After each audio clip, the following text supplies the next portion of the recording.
बिस्मिल्लाहिर्रहमानिर्रहीम अस्सलाम वालेकुम। आज मैं आपके लिए दम पुख्त स्टाइल में रान की रेसिपी लेकर आई हूँ। ज़रूर ट्राई करें, बहुत ज़बरदस्त रेसिपी है। और रेसिपी की तरफ जाने से पहले अगर आपने मेरे चैनल को सब्सक्राइब नहीं करा है तो सब्सक्राइब के रेड बटन को दबाइए और बराबर में दिए गई बेल को क्लिक कीजिए ताकि मेरी रेसिपी आपके पास सबसे पहले आ जाए। अब आते हैं हम रेसिपी की तरफ। तो यहाँ पर मैंने 1 kg के बराबर जो है बकरे की रान ली है। अब इसको हम अच्छा डीप कट लगाएंगे। इतना डीप कट लगना चाहिए कि आपकी जो छुरी है उसको उसकी हड्डी फील होनी चाहिए। इतना डीप कट लगे तो इसमें अंदर तक मसाले भी चले जाएंगे और ये अच्छे से कुक भी हो जाएगी।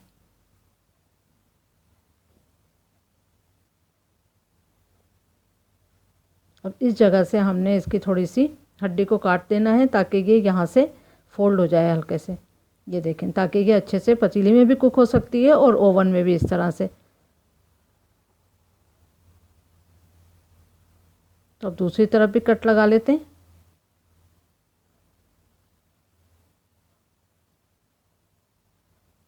अब थोड़ा छुरी की मदद से इस तरह से हमने इसको कूद देना है ताकि वो अच्छे से मसाले भी अंदर पहुंचेंगे और इजीली ये कुक हो जाएगी। तो बहुत अच्छी और सॉफ्ट रेडी हुई थी ये। इस तरह से ज़रूर करिएगा। सब तरफ छुरी की मदद से आपने इस तरह से इसमें हल्का हल्का सा इसमें सब मार्क लगाना है। अब इसमें लहसुन अदरक का पेस्ट लगाएंगे हम तकरीबन 1.5 टेबल स्पून के जितना। आप चाहें तो कुचल के डाल दें, लगा लें लहसुन अदरक, या फिर आप पेस्ट लगा दें उसका। लेकिन लगाना अच्छी तरह से ताकि सब तरफ लगे, अंदर जो आपने इसके जो कट लगाए उसके अंदर भी और सब तरफ।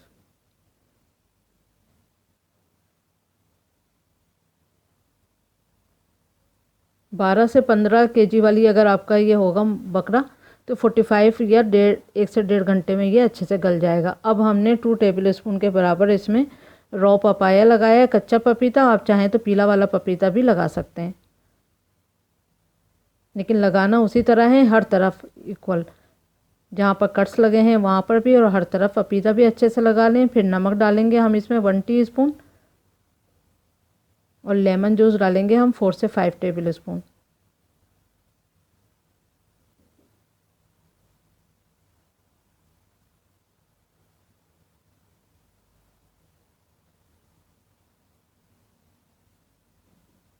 अब सब चीज़ों को अच्छे से मिक्स कर देंगे। खूब अच्छी तरह से आपने इसको रगड़ रगड़ के सब तरफ सब चीज़ें लगाना है।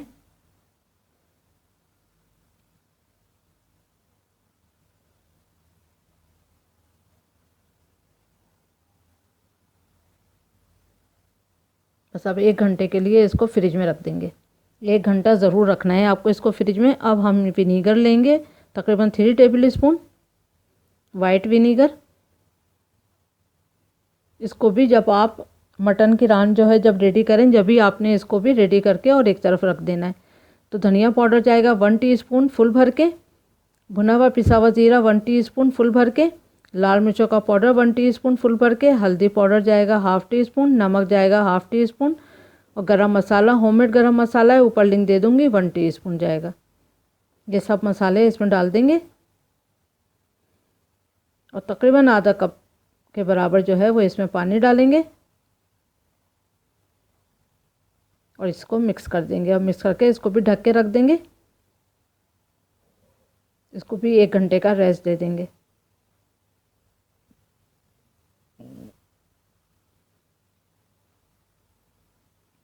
एक घंटा गुजर चुका है। अब एक पैन पतीले में हमने 2 टेबल स्पून ऑयल और 3 टेबल स्पून के बराबर हमने मक्खन डालना है। मक्खन 4 टेबल स्पून भी आप डाल सकते हैं, लेकिन ऑयल जो है वो 2 टेबल स्पून ही डालिएगा। अब इसको थोड़ा सा मेल्ट होने देते हैं। उसके बाद फिर इसमें हम बारीक कटी प्याज डालेंगे, एक मीडियम साइज़ की।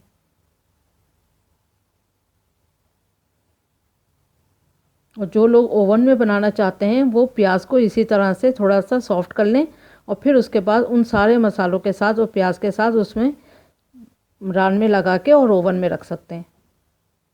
लेकिन यहाँ पर हम रान इसमें ही ऐसे ही रख देंगे। अब यहाँ पर मैं इसको तकरीबन 1 से 2 मिनट इस तरफ से इसको फ्राई करूँगी।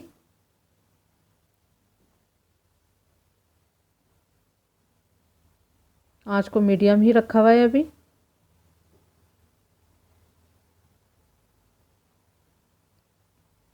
सिर्फ थोड़ा सा ही करना है, 1 से 2 मिनट तक बस। उसके बाद हम इसको टर्न कर देंगे बस। अब इस 1-2 मिनट हम उधर भी करके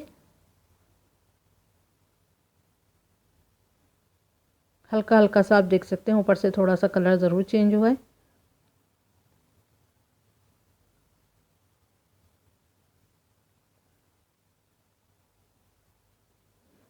और थोड़ा सा चलाते जाएं, हल्का हल्का सा ऐसे घुमाते जाएं।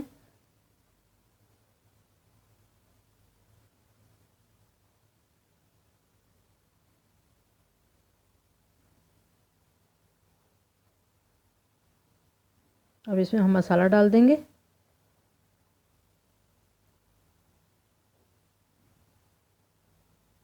थोड़ी देर रुकेंगे, फिर दोबारा थोड़ा सा डाल देंगे इसी के ऊपर। फिर आप पलट देंगे और पलटने के बाद भी फिर बाकी का मसाला फिर इसके ऊपर डाल देंगे।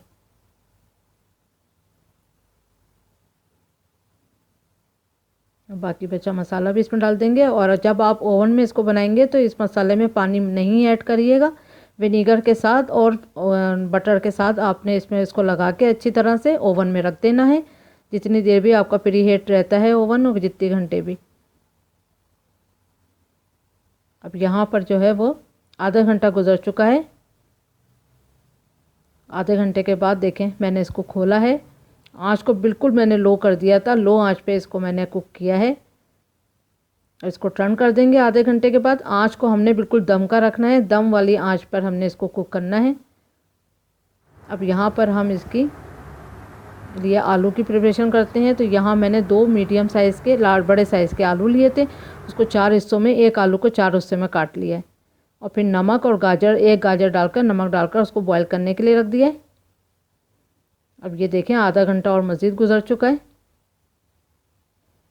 और ये थोड़ी सॉफ्ट हो गई है, लेकिन हमने इसको और अच्छे सॉफ्ट करना है।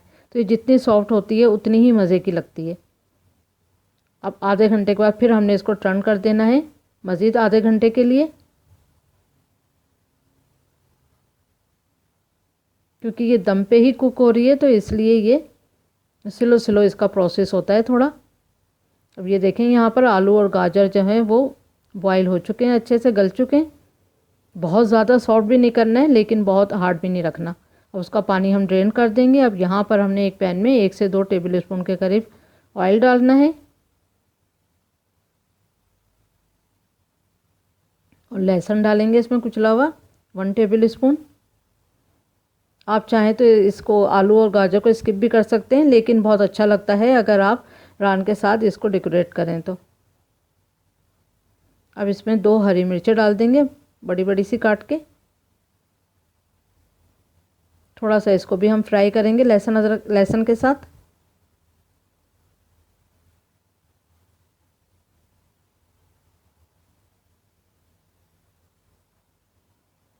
फिर इसमें हम 1 टीस्पून के जितना कुटी हुई लाल मिर्च डाल देंगे।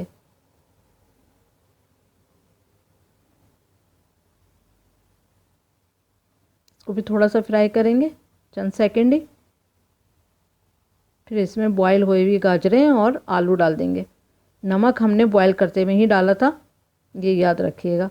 तो अगर आप चाहें इस पॉइंट पे चुटकी या 2 चुटकी के बराबर आप नमक ऐड कर सकते हैं। और इसमें 1 टेबल स्पून के जितना हॉट चिल्ली सॉस जाएगा।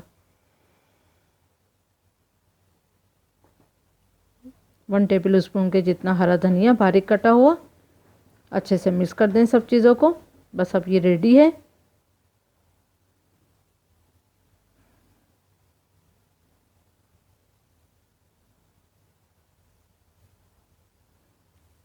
अब देखें आधा घंटा गुजर चुका है। ये तीसरी बार मैंने आधा घंटा कराया तो ये 1.5 घंटा हो चुका है इसको टोटल मिला के।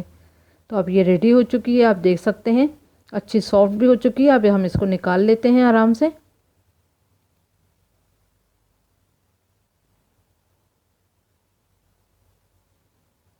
अब इस मसाले को हमने थोड़ा मीडियम आंच पे अच्छे से कुक कर लेना है। बस 2 से 3 टेबल स्पून के जितना मसाला रह जाएगा, ये पानी इसका पूरा ड्राई हो जाएगा तो फिर ये मसाला हम उसके ऊपर ही डाल देंगे। तो जब तक हम उसको डिश आउट करते हैं आलू और गाजर के साथ।